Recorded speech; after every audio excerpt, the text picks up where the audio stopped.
Okay, Colt, time for a fun one. You are a lucky little boy because you have two Uncle Alexes. Grandma Lori has a son named Alex, Uncle Alex, who I know get to see a ton. And then I too have a son named Alex, and he misses you and loves you and can't wait to play with you. Let's get started with this one. Alexander and the Terrible, Horrible, No Good, Very Bad Day. This one is written by Judith Vorst, illustrated by Ray Cruz. I went to sleep with gum in my mouth, and now there's gum in my hair. And when I got out of bed this morning, I tripped on the skateboard, and by mistake, I dropped my sweater in the sink while water was running. And I could tell it was going to be a terrible, horrible, no good, very bad day. At breakfast, Anthony found a Corvette Stingray car kit in his breakfast cereal box, and Nick found a junior undercover agent code ring in his breakfast cereal box. But in my box, the cereal box I found was just breakfast cereal. I think I'll move to Australia. In the carpool, Mrs. Gibson let Becky have a seat by the window. Audrey and Elliot got seats by the window too. I said I was being scrunched.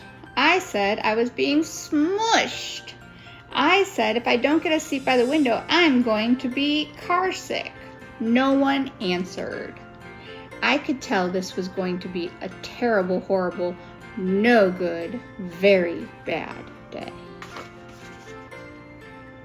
At school, Mrs. Dickens liked Paul's picture of the sailboat better than any picture in the Invisible Castle.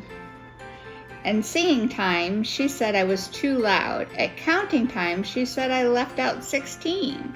Who needs 16? I could tell it was going to be a terrible, horrible, no good, very bad day. I could tell because Paul said I wasn't his best friend anymore.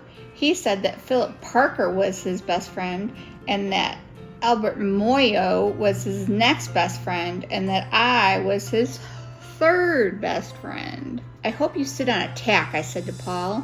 I hope the next time you get double-decker strawberry ice cream cone and the ice cream falls off the cone and lands in Australia. There were 2 cupcakes in Philip Parker's lunch bag, and Albert got a Hershey bar with almonds, and Paul's mother gave him a piece of Jelly Roll that had little coconut sprinkles on top of it. Guess what my mother did? She forgot to put in the dessert. It was a terrible, horrible, no good, very bad day. That was it, because after school, my mom took us all to the dentist, and Dr. Fields found a cavity just in me. Come back next week and I'll fix it, said Dr. Fields. Next week, I said, I'm going to Australia.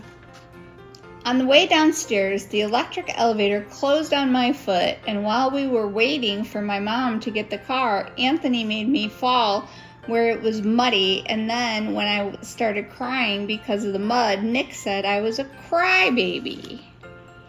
And while I was punching Nick for saying crybaby, my mom came back to the car and scolded me for being muddy and fighting.